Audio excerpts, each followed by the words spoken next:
Günah insanı İmam Hüseynin karvanından çıxardar. Dünya məhəbbəti olanları, dünya məhəbbəti çıxartdı o karvandan.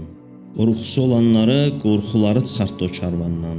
Haqqunnas olanları, haqqunasları çıxartdı o karvandan. Haqqunnas olan insan qeybət eləyər, dili ilə əziyyət verər, nəsə başqasının haqqına girər.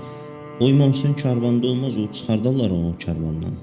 Sən həm qeybət eləyəcəksən, həm bu karvanda gedəcəksən. Birinin borcu var idi, dedi, zəmanət verir, xanımın borcumu verəcək, icazə ver gəlim, dedi, yox, mən icazə vermirəm. Borcu olan mənlə yola çıxmasın. Məsələn, biz illərlə də bizə deyirlər, qeybət eləmə eləyirik. Danışanda elə şirin gəlir, danışırıq. Fikirləşmirik ki, görəsən, doğrudan bu qeybətlə insanı İmam Hüseyin karvanına götürərlər. Bir gün dilivi qoruya bilmirsən, sən oxun nizənin qabağına çıxardın.